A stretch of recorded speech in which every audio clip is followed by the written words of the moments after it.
Hey hello everyone, welcome to my channel. आज हम इस वीडियो को एक इंटरेस्टिंग बात के साथ स्टार्ट करने वाले हैं। Suppose your mother makes a law for you that you all have to eat an apple per day every day.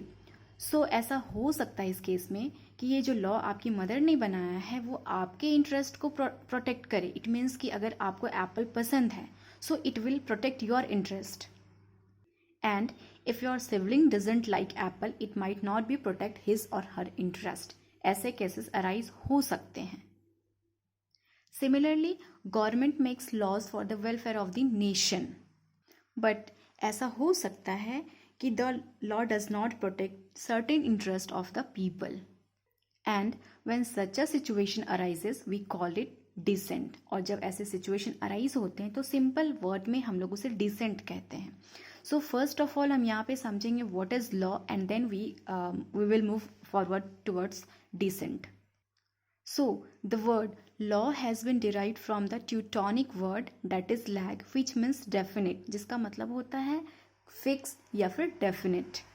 And it can be defined as a rule of conduct developed by any government, any institution और any organisation.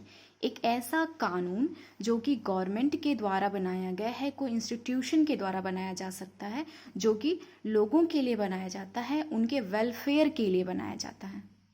But the same law, जब यही law लोगों के interest को protect नहीं करती है तो यहाँ पे एक वर्ड आता है डेट इज डिसेंट, जिसका कि मतलब होता है अ काइंड ऑफ डिसअग्रीमेंट और disapproval. So, when we say dissent, it means a kind of disagreement or disapproval. And dissent can be defined as a disagreement or disapproval with an official decision or policy enforced by a government. कहने का मतलब ये है कि decent को हम इस तरीके से डिफाइन कर सकते हैं कि एक तरह का डिसअग्रीमेंट है या फिर एक तरह का डिसअप्रूवल होता है, जिसमें कि जो कुछ कम्युनिटी हैं वो गवर्नमेंट के जो द्वारा बनाए गए पॉलिसीज़ हैं, जो रूल्स हैं, उनके साथ वो अग्री नहीं करते हैं। इट मीन्स कि उनको ऐसा लगता है कि ये हमारे इंटरेस्ट को प्रोटेक्ट नहीं कर रहा है। In that case we call it dissent. उस केस में हम इसी पर्टिकुलर वर्ड को डिसेंट बोलते हैं, जिसमें कि लोग जो है अपने डिसअप्रूवल को शो करते हैं। Now here comes a question, why do people dissent? So when the law does not protect certain interests of the people, then they want changes in it. That's why they oppose it. Why do government makes laws?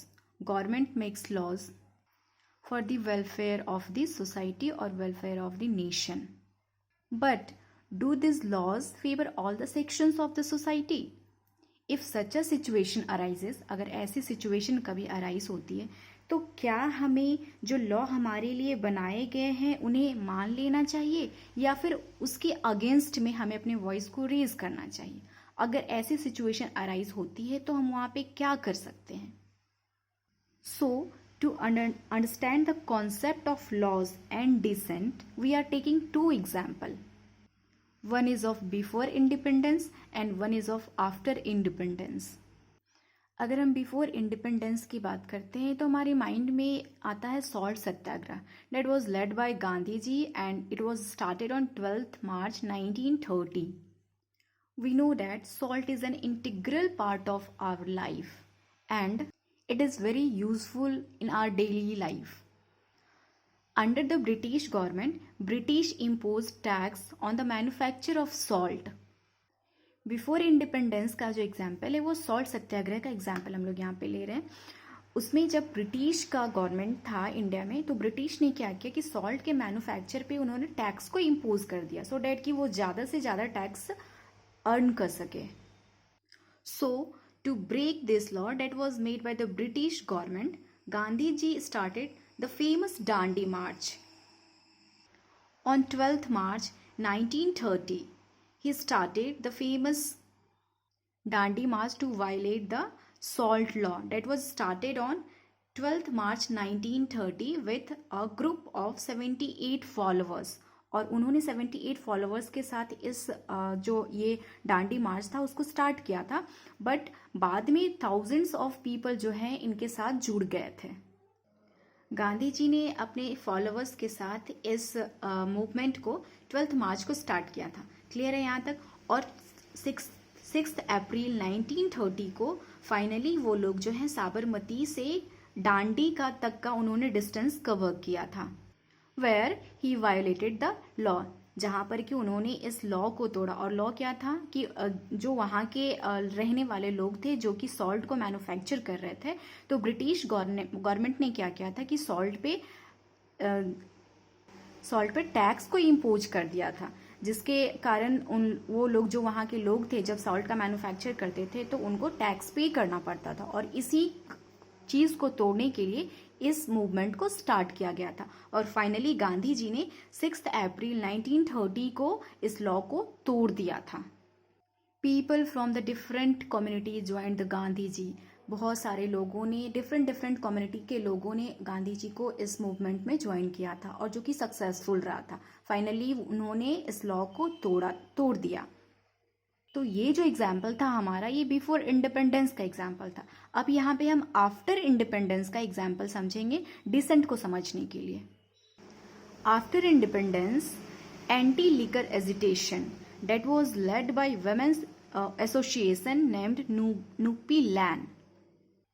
After independence की हम बात करते हैं तो यहाँ पे famous movement है that is anti liquor agitation, जो कि सबसे पहले मणिपुर में स्टार्ट किया गया था। कुछ वुमेन्स ने स्टार्ट किया था, वुमेन्स एसोसिएशन, जिसका कि नाम था नुपी लैन। इसमें क्या हुआ था, they came forward against the cheap sale of the anti liquor, क्योंकि जो वुमेन हैं उन्हें ऐसा लगा, और ये सच में एक फैक्ट है, कि जो लिकर है यानी कि जो बियर वगैरह है वो हेल्थ के लिए क्या है, वो हेल्थ के लिए डेंजरस होता है।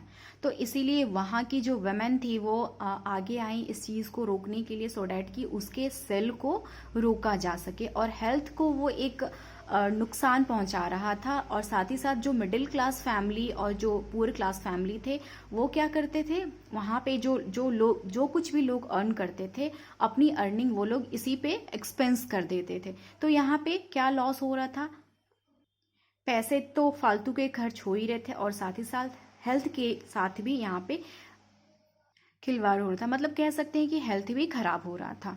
और जो सेकेंड टाइम जब इसी मूवमेंट को स्टार्ट किया गया तो वो आंध्रा में स्टार्ट किया गया था, सेम चीज़ को रोकने के लिए। The same anti liquor movement was led by women of Andhra.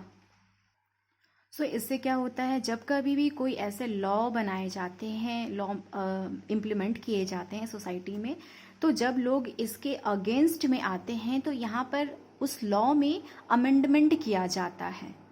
और इसका रिजल्ट अभी आप ये सामने में देख सकते हो कि बहुत सारे इंडिया के बहुत सारे स्टेट्स में लिकर को बंद कर दिया गया है। जैसे कि आपका गुजरात में भी इसे बैन कर दिया गया है, साथ ही साथ बिहार में भी बैन कर दिया गया है।